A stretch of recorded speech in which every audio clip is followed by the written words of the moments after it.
Olá pessoal, mais uma aula aqui do professor Francimar e eu ajudo vocês a resolver questões de concurso na disciplina de informática. Então vamos lá para mais algumas questões agora da nossa banca Funcerne, tá bom? Vamos lá. Então, deixa eu só apagar aqui as marcações que eu já tinha feito, fica melhor. Então vamos lá. Como eu falei, né, nós estamos aqui falando sobre a banca Funcerne, certo? Essas questões aqui são dessa banca, a banca Funcerne. Então, se você vai prestar algum concurso aí com essa banca, esse vídeo é para você, tá certo? Então, uma questão que fala sobre sistemas operacionais, né? Mais especificamente do Windows. E a questão vem perguntar qual a versão mais recente desse sistema, certo? Vale salientar que eu estou gravando esse vídeo dia 27/12/2024, certo? Então, de repente você está assistindo esse vídeo aí em uma outra época, talvez essa questão já esteja desatualizada, mas na época que esse concurso foi feito, a resposta é essa que eu vou dar aqui para vocês daqui a pouco. Então, nas alternativas, a gente já consegue ver algum padrão, né? Ele traz algumas versões, né? O Windows 10, o Windows 11, o Windows 2 Beta e o Windows Ultra 11. Então aqui, a versão Windows 12 ainda não existe. Repito, no momento que eu estou gravando esse vídeo, né? E o Windows Ultra 11 também não existe, né? Então nós ficamos aqui entre a alternativa A e B. O Windows 10 já é uma versão usada aí, né?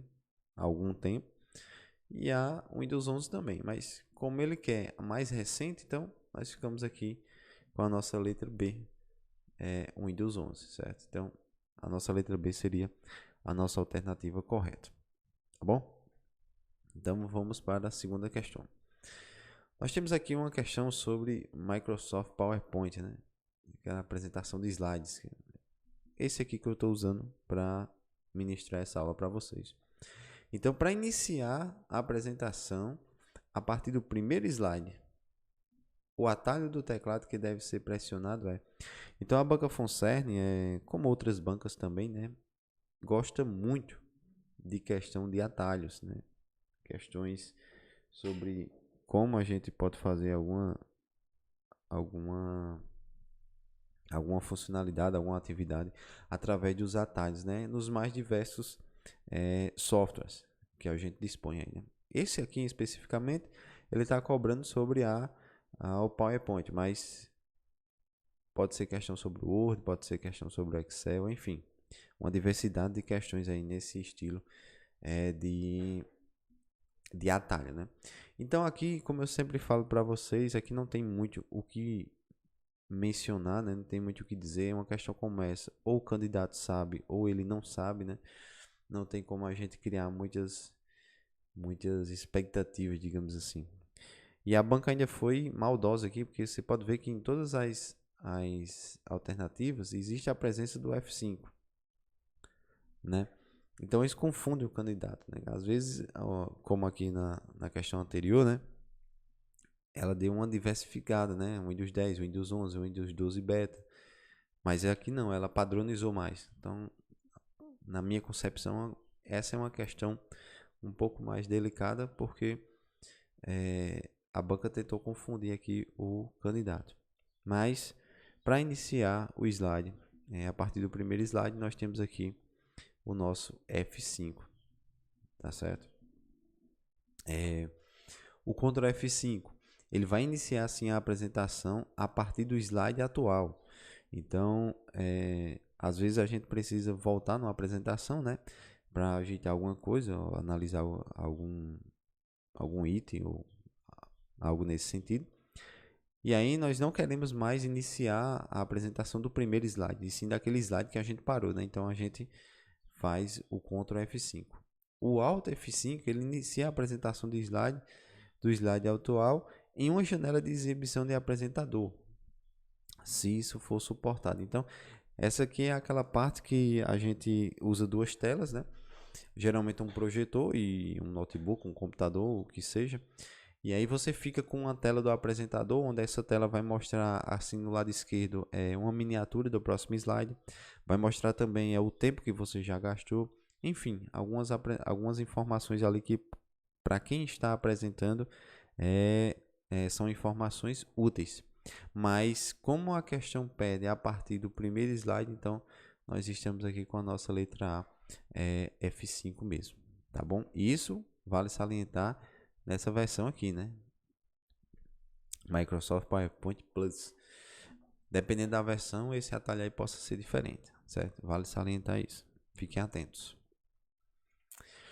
Então, agora uma questão sobre armazenamento, né? Um dos principais métodos de backup é o armazenamento em nuvem, que consiste no ato de armazenar arquivos em um servidor através da internet. Um exemplo de serviço de armazenamento em nuvem é. Então, aqui a questão vem falar sobre armazenamento em nuvem, né? Isso que a gente usa atualmente, né? Se você tem um pouco mais de idade, você acompanhou aí o processo de pendrives, né? Onde a gente usava pendrives físicos, onde a gente precisava levar ele para os lugares, né? Às vezes eu fazia trabalho da faculdade na minha casa e salvava esse trabalho no pendrive, tinha que levar o pendrive para a faculdade para chegar lá, usar no computador lá, né, da faculdade. Hoje a gente não precisa mais, né? Hoje a gente tem um armazenamento em nuvem, que é nada mais, nada menos do que você colocar o seu arquivo, né, na nuvem, como a questão fala, né, que seria a internet. Seria salvar na internet, né, em outras palavras. E aí, de qualquer lugar que você esteja, dado que você tem acesso à internet, né, você consegue acessar esses dispositivos, esses arquivos, melhor dizendo, né? Então, isso facilitou muito a nossa vida, porque às vezes a gente esquecia o pendrive, né? Às vezes o pendrive dava um problema, enfim. Mas com o armazenamento em nuvem, né?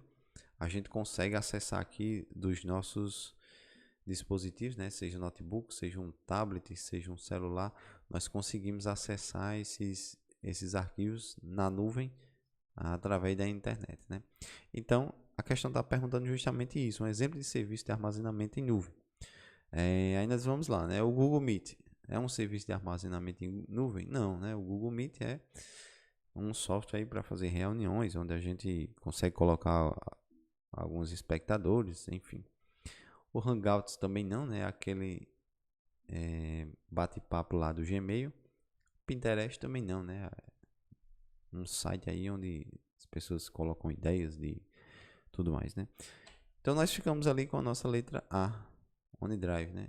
Então OneDrive é um armazenamento em nuvem, onde a gente consegue fazer esse esquema que eu falei para vocês aqui, né? Colocar um arquivo lá e acessar esse arquivo por diferentes dispositivos com o auxílio da internet, né?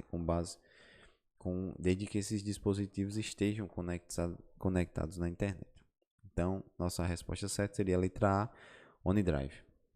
Certo? Se você está gostando desse vídeo, por favor, dê um like. Não custa nada para você, mas me ajuda bastante. E se não estiver gostando, por favor, coloque aí nos comentários dicas para que eu possa melhorar o próximo vídeo. Tá certo? Agradeço por você estar assistindo essa videoaula até aqui no nosso canal. Isso para mim é muito gratificante. Então vamos lá. Arquivos compactados não só permitem organizar arquivos e pastas dentro de um único arquivo, como também tentam reduzir o tamanho final, se comparados ao arquivo de forma individual. Existem diversas extensões de arquivos compactados, tais como. Então, a questão está falando aqui de arquivos compactados. O que seria um arquivo compactado? Então, imagine que você tem aqui uma pilha de livros com 3 livros. Só para a gente dar um exemplo, né? 1, 2 e 3. Então, quando você vai compactar esse arquivo... Opa, calma aí que agora eu cliquei aqui na minha caneta, deu uma pane.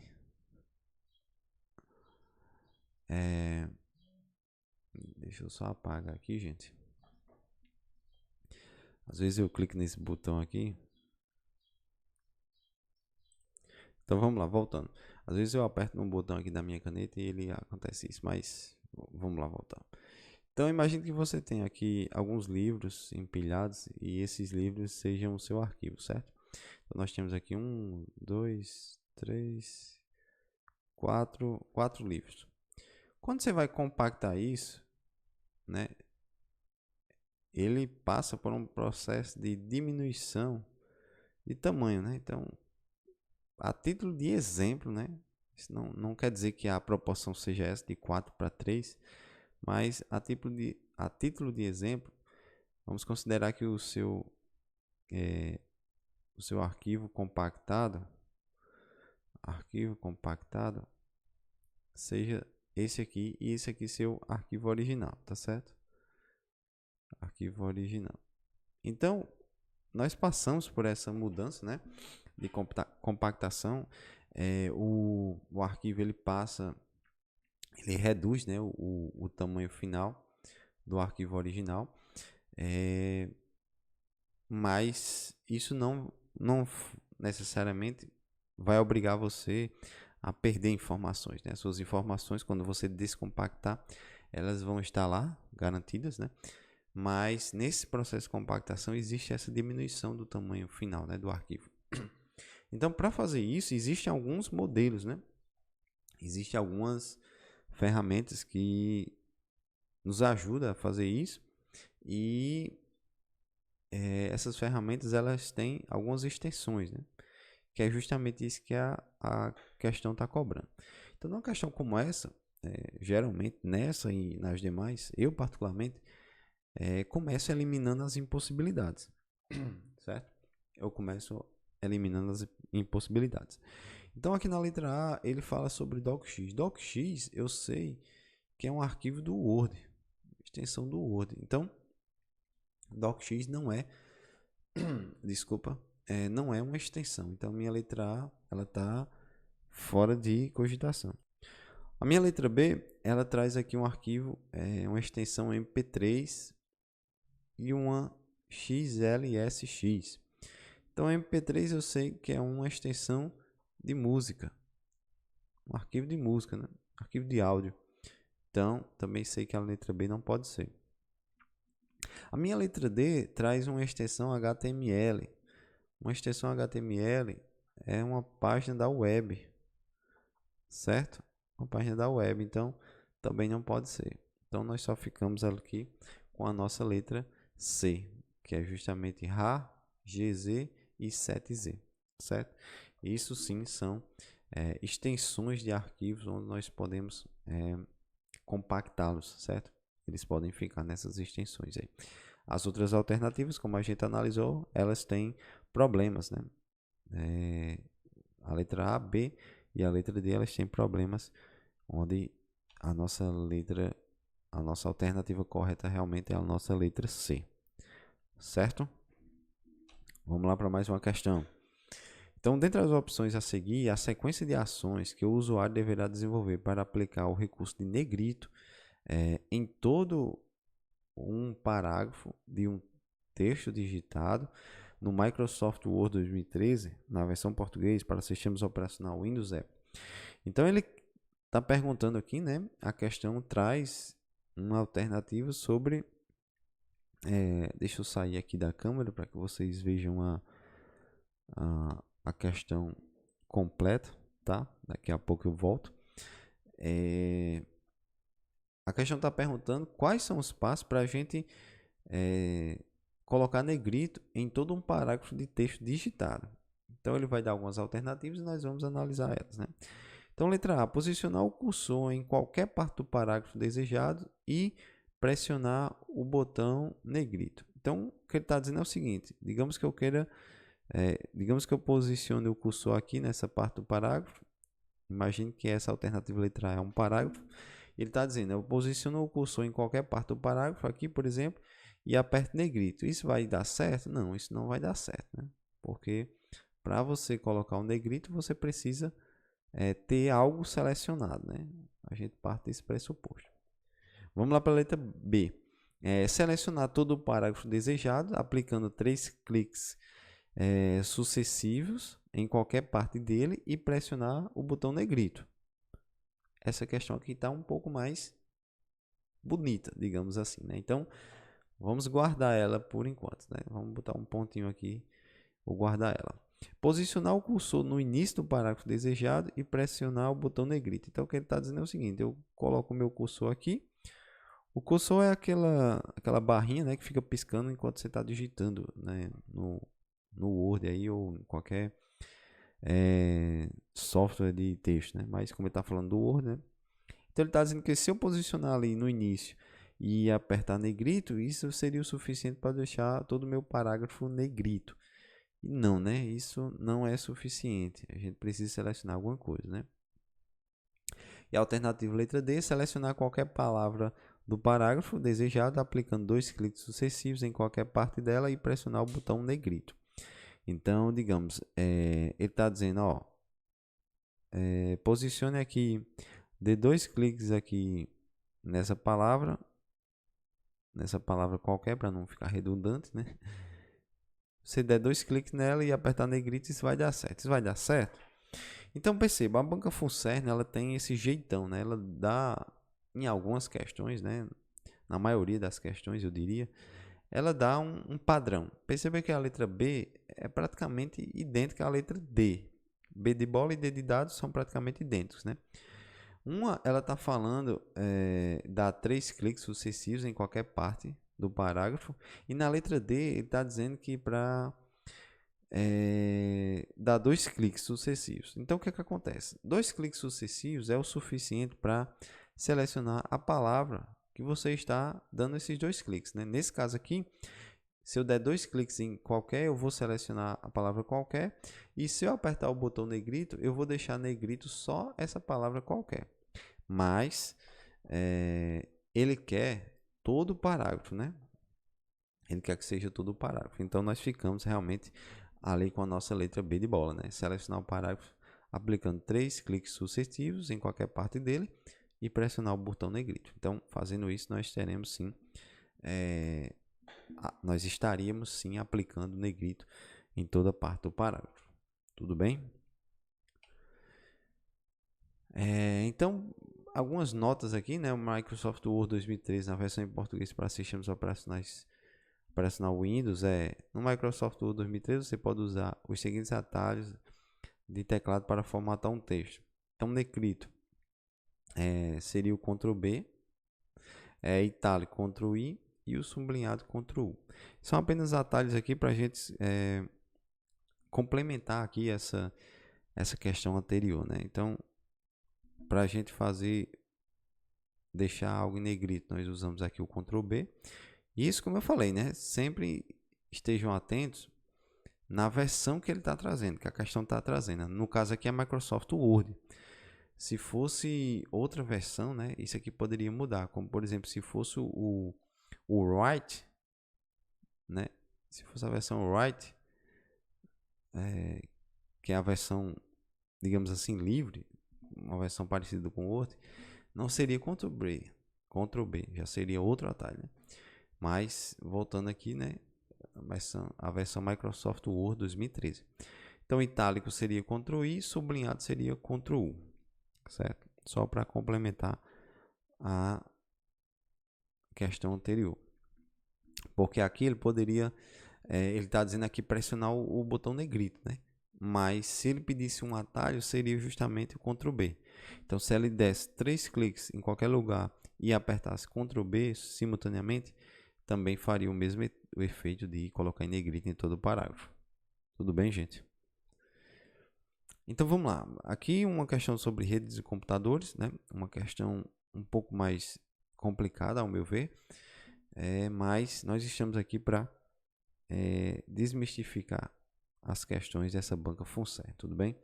Então vamos lá. Em uma rede de computadores de uma empresa de médio porte, de médio ou grande porte, desculpa, diversos equipamentos podem ser utilizados. Dentre esses equipamentos, então ele vai dar a característica aqui de alguns equipamentos e nós vamos analisar o que ele está falando, né? O hub é o que permite que toda a empresa tenha acesso à internet, Será? Será mesmo que o hub é quem faz essa questão? Vamos ver, né? Vamos guardar ela aqui por enquanto. A letra B. O Telnet é o que permite que toda empresa tenha acesso à internet. Vamos analisar.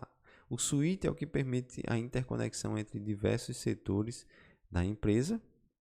E a letra D, o modem é o que permite a interconexão entre diversos setores da empresa. Então analisando aqui questão por questão, né? Vamos lá para a letra A. O hub é o que permite que toda empresa tenha acesso à internet? Não, certo? O hub, o que é que ele faz? O hub é como se fosse uma extensão da internet. Então imagine que em uma sala você tenha um ponto de rede que supre a necessidade de internet de um computador, certo? Digamos que o ponto de rede seja esse. Ponto de rede. Certo? Então, o que é que a gente faz? A gente pega um cabo de rede e conecta ele aqui desse ponto até o nosso computador. Só que imagine que chegou outro computador lá nessa sala. Digamos que chegaram mais dois. Chegaram mais dois computadores. E aí você só tem um ponto de rede. O que é que você faz? Você conecta esse ponto de rede a um hub, certo? E aí do hub você vai conseguir conectar através das portas dele os outros computadores, certo? Então o hub é como se fosse uma extensão, onde você tem um ponto de energia, né? Você quer conectar mais dispositivos, você usa uma extensão, né? Ou um T, que na minha região a gente chama disso. O hub seria mais ou menos isso. Você teria só um ponto de internet e aí você quer colocar outros pontos, né, nessa sala, por exemplo, como a gente está falando aqui, você usa um hub justamente para fazer essa distribuição, tudo bem? Mas o hub é o que permite toda a empresa ter acesso à internet? Não. O hub ele precisa de internet para fazer justamente essa distribuição, certo? O Telnet é o que permite que toda a empresa tenha acesso à internet? Não, né? Também não. O Telnet é um protocolo. Isso é um protocolo de rede. Deixa eu colocar aqui, protocolo. É um protocolo de rede que permite a comunicação entre dispositivos, né? Entre computadores, enfim, dispositivos do modo geral. Então, o Telnet não é responsável por acessar a internet em uma empresa, né? É um protocolo de comunicação, certo? O switch é o que permite a interconexão entre diversos setores da empresa. Essa questão tá bonita, vamos guardar ela aqui com carinho, certo?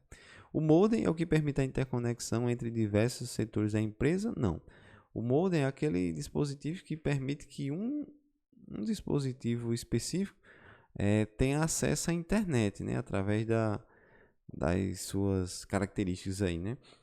Mas não necessariamente a interconexão, né? Ele permite justamente é um dispositivo que permite a conexão entre a internet e a sua casa ou a empresa, né? Antes a gente tinha, era parecido com um pendrivezinho, assim, né?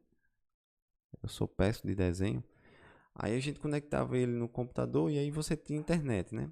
Então ele permite a conexão, a interconexão não. A questão aqui foi maldosa, né? Interconexão quer dizer ligação entre alguns pontos, né? Da empresa e etc. Mas o modem ele permite a conexão, interconexão não. Então nós ficamos sim com a nossa letra C ali, o switch. O switch é que permite a interconexão entre diversos setores da empresa. Justamente, o switch, né, ele vai ficar em algum lugar estratégico da empresa e ele é bem parecido com o hub, só que ele tem algumas características diferentes, certo? Ele vai interconectar dispositivos de diversos setores da empresa. Então, você tem um computador lá no financeiro. Esse computador ele quer se comunicar com uma impressora que fica lá na recepção, por exemplo. Então, através do switch a gente consegue fazer isso, tá? Então, nós ficamos aí com a letra C. O switch é o que permite a interconexão entre diversos setores da empresa. Tudo bem, gente? Vamos lá. é um componente vital da internet que permite é um componente vital da internet que permite o acesso e o compartilhamento de informações por meio de sites interconectados, transformando a maneira como se interage e se obtém informações na era digital. Essa descrição refere-se. Então nós temos aqui alguns protocolos, né, de redes nas alternativas, e a questão ela traz a descrição de um protocolo, né, a descrição de algo. E aí nós precisamos, dentre as alternativas aqui, saber a que melhor se encaixa ali com a nossa descrição, né? Então, é um componente vital da internet que permite o acesso e o compartilhamento de informações por meio de sites interconectados, transformando a maneira como se interage e se obtém informações na era digital. Então, vamos lá. O que é que a gente tem aqui, né? Se você sabe um pouco de inglês também, você já consegue ter noção do que esses protocolos fazem, né? Então, vamos lá. O DNS é um sistema de nome de domínio. Então, o DNS ele faz tão somente com a conversão de um texto, digamos assim, para um IP, certo? É isso que o DNS faz. Então, quando eu digito lá funcerne.com, o meu DNS vai pegar esse texto e vai transformar no IP que responde àquele nome que eu digitei, funcerne.com. Então, não é a letra B, tá bom? O HTTP, protocolo de transferência de hipertexto. Então, o HTTP é um protocolo que a gente usa na internet para transferir esses hipertextos, né? Usado para comunicação. Também não é a letra C. O IMAP, né? Protocolo de acesso de mensagem da internet. Então, um protocolo que envia mensagem, né? Um protocolo usado para troca de mensagens na internet, certo? Usado aqui em e-mails, por exemplo. Então, nós ficamos com a nossa www, que é justamente a nossa internet, né? É a nossa rede de navegação, né? Essa rede aí de permite o acesso e o compartilhamento de informações. Inclusive, agora nessa aula, né? Você só está conseguindo assistir essa aula por causa desse componente aqui, né? www. Então, Web Wide World, World Wide Web. Tudo bem?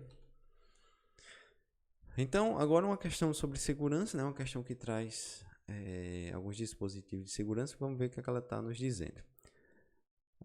Um funcionário da Câmara Municipal recebeu uma mensagem eletrônica contendo um formulário com campos para digitação de dados pessoais e financeiros. A mensagem solicita que ele preencha o formulário e apresenta um botão para confirmar o envio das informações. Ao preencher os campos e confirmar o envio, os dados são transmitidos para o golpista. O funcionário está sofrendo um cyberataque denominado. Então a questão dá uma descrição e ela quer saber qual alternativa se encaixa nessa descrição, né? Então vamos lá passar uma por uma, né? Começando pela letra A, o rootkit ele vai permitir que os hackers, né, ou a pessoa mal intencionada, ele obtenha acesso administrativo a um site, por exemplo, e manter o controle dele. Então ele meio que manipula, ele abre portas, digamos assim. Então ele vai dar acesso ao o cara lá que está por trás, né, o hacker, o cara malicioso, enfim, o cara que quer fazer o ataque lá, né? Então ele vai justamente permitir acesso, digamos assim, para a gente resumir aqui. Ele vai permitir acesso, certo? O adware, ele é aquele software malware. O software mesmo, malware é um software malicioso, né? Mas enfim, o adware é um software que exibe anúncios na tela do usuário para gerar uma certa receita, né, para o desenvolvedor. Então, quando a gente entra em alguns sites, ficam aqui, né, geralmente fica aqui por baixo a propaganda de algo que você pesquisou, seja de um tênis, seja de uma roupa, um notebook, sei lá o que. Então, geralmente fica aparecendo algumas propagandas, né? Então, isso é ocasionado por esse carinha aqui. propaganda. Então, é um adder que faz aqui, ó, certo? O keylogger, ele vai fazer uma, digamos assim, uma anotação de tudo que você digitar. Então, quando você digita algo na tela, o keylogger, ele pega essas informações e manda para o cara lá que está por trás, né? O cara lá, o agente malicioso. Então ele vai fazer ali o registro de telas, muito utilizado para quando o usuário lá malicioso, ele quer pegar a sua senha, por exemplo. Então ele vai capturar o que você digitou no teclado e vai passar para o desenvolvedor daquele keylogger, né? O agente malicioso. Então nós ficamos ali com a nossa letra C, phish. É justamente essa definição aqui, né? Ele tenta burlar um sistema, né? Para que o usuário digite as informações e essas informações sejam encaminhadas para o hacker, o usuário lá malicioso, né? Então vamos lá, outra questão aqui sobre a internet, né? Características por uma rede de computadores privada. Então sempre que vocês encontrarem esse termo, rede de computadores privadas, não tenham medo de ser feliz e marquem a opção intranet, tá certo? É justamente isso que a questão fala. Que assenta sobre um conjunto de protocolos da internet, porém de uso exclusivo de um determinado local, como por exemplo a rede de uma empresa, cujo acesso é exclusivo aos seus utilizadores ou colaboradores internos. Essa descrição refere-se justamente à nossa intranet. Então a intranet, ela não tem muita diferença da internet, né, em si. Tanto que a questão fala isso, né? Assenta sobre um conjunto de protocolos da internet. Elas são praticamente iguais, só que a internet é um meio público, né? Digamos assim. Todo mundo pode acessar, todo mundo pode fazer ali a sua navegação, as suas pesquisas, enfim. Já a intranet, ó, intra é algo dentro, é algo privado, né? É uma rede de computadores privados. Então ali você vai ter alguns conjuntos de protocolos, alguns documentos, né, que só aquele grupo específico pode acessar. Então, por isso que chama-se intranet, certo? Então, nós ficamos ali com a letra D. E mais uma sobre malware. Os malwares são programas maliciosos cujo objetivo é roubar informações ou contaminar os computadores. O malware que tem a capacidade de se propagar, na rede de computadores é um vírus, é um worm, é um netmail, é um trojan. Então vamos lá, né? O trojan, aqui faltou a palavra horse, né? Que é justamente o cavalo de Troia. Quando vocês ouvirem cavalo de Troia, não sei se vocês já assistiram o filme, mas vocês vão pensar num falso presente, né? Então o Trojan Horse, ele vai dar esse falso presente, digamos assim, né? Ele vai trazer algo para você, como eu falei agora há pouco do adware, né? Vai aparecer uma mensagem no seu computador: você ganhou um carro por estar logado nesse horário, nesse dia específico. Muito promissor, né? Aí você vai e clica, aí você tem um vírus ali para danificar o seu equipamento, certo? Ele fala em malware, né? Então existe uma diferença entre malware e vírus. Então a letra A também não é, a letra D, como a gente viu, também não é, a letra C também não. Netmail não é um malware, né? Que tem a capacidade de se propagar. Quem tem a capacidade de se propagar na rede de computadores é justamente o worm, certo? Ele tem a capacidade de se propagar e além disso ele consegue se multiplicar sozinho, certo? Sem que o usuário, sem a intervenção do usuário, né? Não preciso ativar ele, digamos assim, como eu preciso na letra D do Trojan Horse. Ele mesmo é quem se multiplica independentemente do usuário, certo? Então, gente, era isso que eu queria trazer nessa videoaula. Obrigado por vocês estarem aqui assistindo essa videoaula. E até a próxima aula, se Deus nos permitir. Um forte abraço, boa sorte nos seus estudos, continue, persevere. Deixa eu voltar aqui, né, para você me ver. Continue, persevere, não desista, porque certamente um dia você colherá os frutos de toda essa dedicação, certo? Passei 5 anos aí estudando para concurso público, foi uma caminhada árdua, foi uma caminhada difícil, foi uma caminhada muito desafiadora. Por alguns momentos eu pensei em desistir, por alguns momentos eu fraquejei, mas eu perseverei, eu continuei e hoje, graças a Deus, sou funcionário público federal, sou técnico de TI da Universidade Federal do Rio Grande do Norte e se eu conseguir, você também consegue, certo? O segredo é não desistir. Concurso público é uma fila. Se você ficar lá, se você permanecer na fila, uma hora chega a sua vez, tá certo? Então, boa sorte e até o próximo vídeo, se Deus nos permitir.